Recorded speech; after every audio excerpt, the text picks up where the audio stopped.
미디어와 관련된 과학 소식을 살펴보고 언론의 과학 보도 내용을 비평해보는 이슈앤미디어 시간입니다. 공공미디어 연구소 이경락 박사 나오셨습니다. 안녕하세요. 예, 안녕하십니까. 네, 오늘은 어떤 이야기를 나눠볼까요?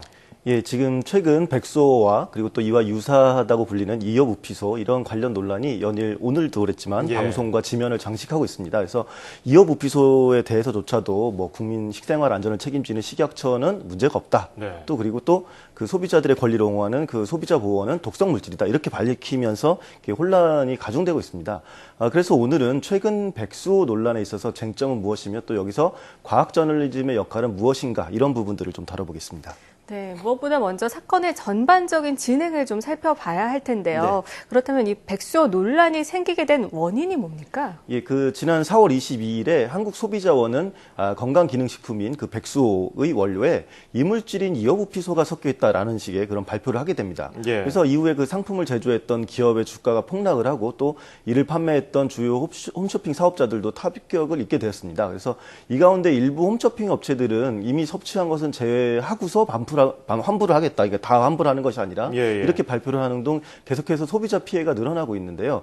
그 근거는 앞서 말씀드린 것처럼 식약처와 소비자보호원이 이어부피소에 대해서 각각 다른 판단을 하고 있기 때문에 증명되지 않았기 때문에 환불 다 줄 수 없다 이런 것인데 엄밀하게 사실 따지자면 그 이어부피소의 그런 유해성 여부를 떠나서 백수호를 산 소비자에게 뭐 어떻게 보면 다른 상품을 준 셈이니까 예. 환불은 당연한 것이라고 할 수 있겠죠. 그러나 이제 전액 환불을 해주는 홈쇼핑 업체는 뭐 오늘까지 봤을 때 한두 군데밖에 없습니다. 예. 뭐 이미 개봉을 했거나 이미 먹은 사람들은 제대로 안 해주겠다 이랬었는데 한 군데, 뭐 두 군데 정도는 네, 두 군데만 상관없이 무조건 다 해주겠다 이렇게 밝혔어요.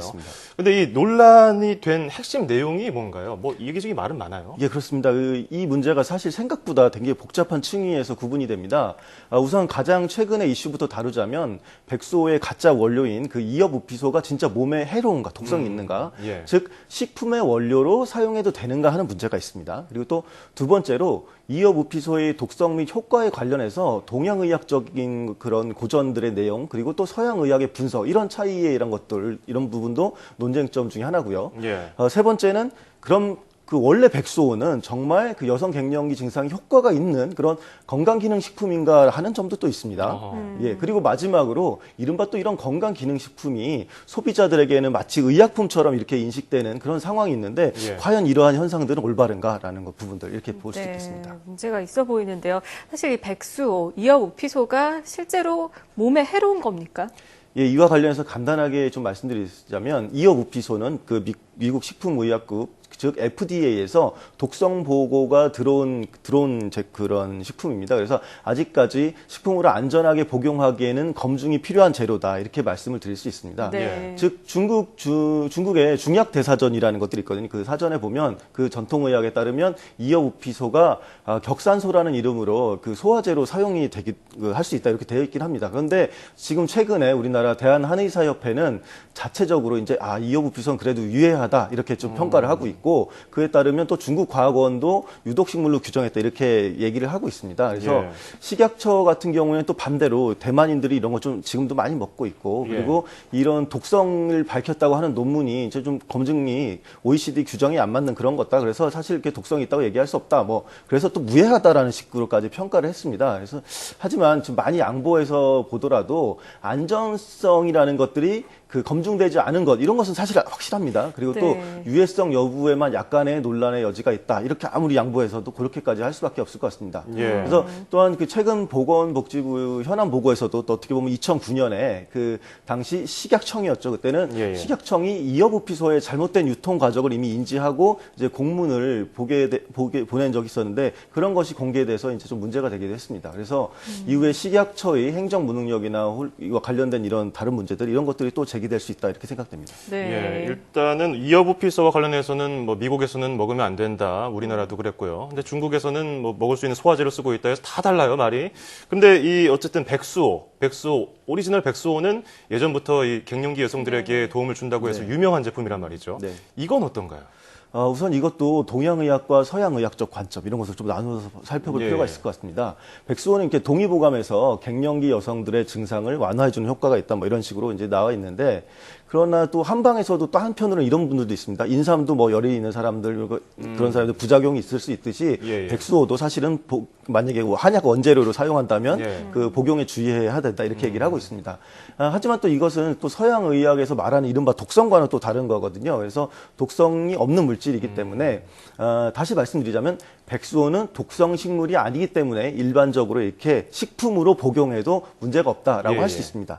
다만 백수호에 대해서 동의보감이 어떻게 효능을 평가했던 것 간에 이것은 단지 건강기능식품일 뿐입니다. 그래서 의약품이 아니라는 점 반드시 알고 계셔야 될 것 약이 같습니다. 아니다. 네, 그렇습니다. 정리를 해보면 가짜 백수호, 이어부피소는 논란의 여지가 여전히 있고 그리고 백수호 같은 경우도 건강기능식품이지 의약품은 아니다.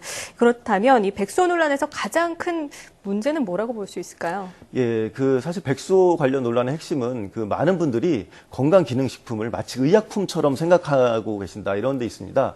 즉 갱년기 증상이나 문제점이 생기면 이렇게 병원에서 상담을 받아보시거나 뭐 처방을 받아야 되는데 그렇지 않고 백수호를 마시면 마치 그런 것들이 다 나을 것처럼 믿는다는 점이죠. 네네. 그래서 이 과정에서 어떻게 보면 또 잘못된 광고나 효능을 부풀리는 그런 홈쇼핑 그런 것 때문에 시장이 또 과도하게 부풀려지고 가짜 식품이 등장을 하게 되는 것이죠. 이 과정에서 또 행정당국의 무능이 작용을 하는 부분들도 있고요. 그래서 다시 말씀드리자면 건강기능식품은 인체에 유용한 기능성을 가진 원료나 성분을 사용해서 제조한 식품입니다. 그래서 여기서 기능성이라는 것들은 의약품과 같이 질병의 그런 직접적인 치료나 예방을 하는 것이 아니라 예. 인체의 그런 정상적인 기능을 유지하는 생리 기능을 그냥 활성화하는 그런 것들입니다. 그래서 건강을 유지하고 개선하는 것, 이 정도 수준이거든요. 예. 즉 의약품의 효능 효과라는 것과 다르다 이것이죠. 다만 건강기능식품도 효과는 있다 이렇게 말씀드릴 수가 있죠. 그런데 예. 그래서 이것에 따라서도 등급이 부여되고 있습니다. 그래서 골다공증 발생 위험을 이제 감소에 도움을 주는 뭐 칼슘 그리고 또 충치 발생 위험을 감소시키는 원재료로서 자일리톨 이런 것들은 질병 발생 위험 감소 기능 등급이라는 것으로 따로 되어 있습니다. 근데 예. 몇 가지 품목이 되지 않습니다. 그리고 생리를 얼마나 활성화시키는지 그 기능성 정도에 따라서도 무엇에 이제 몸에 도움을 주면 그것이 1등급, 그리고 무엇에 도움을 줄 수 있다. 가능성이 있으면 또 2등급, 그리고 무엇에 이게 도움을 줄 수 있으나 관련 인체 적용 시험이 미흡하다 싶을 때는 3등급으로 이렇게 나뉩니다. 그래서 일반적으로 우리가 제일 이제 건강기능식품을 잘 먹고 막 효과가 엄청난 것처럼 생각하고 있는 홍삼도 사실 2등급입니다. 그런가요? 예. 그래서 그리고 나머지 것들은 대부분 이게 3등급에 그치고 있기 때문에 어떻게 보면 건강기능식품에 대한 이해, 오해 이런 것들이 굉장히 좀 미흡하다고 볼 수가 있겠죠. 네. 예, 그래서 이제 언론의 역할이 중요할 텐데 요즘에 정치권 현안 시끄럽지 않습니까? 그 와중에도 매일매일 나오고 있어요. 이 백수호 논란. 이 과학 저널리즘의 입장에서 어떤 부분을 좀 조심해야 될까요? 예, 지금 많은 언론들이 건강기능식품의 문제점을 이제 본격적으로 인식을 하기 시작했습니다. 그래서 실제 생활 속에서 어떻게 보면 방송되는 프로그램은 이러한 건강기능식품의 효능을 이제까지 좀 과대 포장하고 나아가서 식품업체의 홍보에 가까운 내용으로 구성된 적도 많았었거든요. 예, 예. 그래서 네. 과학 저널리즘이 단순히 건강기능식품의 기능성 이런 것들을 과학적으로 증명하는 것 물론 중요합니다만 그것에 그칠 것이 아니라 건강기능식품으로 명명된 이런 시장 자체의 문제점, 올바른 건강에 대한 인식, 의학적 과학 정보 이런 것을 갖고 있는지에 대해서도 적극적으로 비판하고 고발해야 할 것이다 이렇게 생각됩니다. 네, 맹신하는 게 가장 위험한 게 아닌가 싶은데요. 이 건강기능식품을 만병통치약이나 의약품처럼 생각하지 않는 것이 무엇보다 중요하겠고요. 언론에서도 건강기능식품의 효능이나 구입 방법에 대해서 다룰 때 과학의 눈으로 정확하게 검증을 하고 유의할 점에 대해서 분명하게 알리도록 해야겠습니다. 자, 지금까지 공공미디어 연구소 이경락 박사와 함께 이야기 나눴습니다. 고맙습니다. 네, 감사합니다.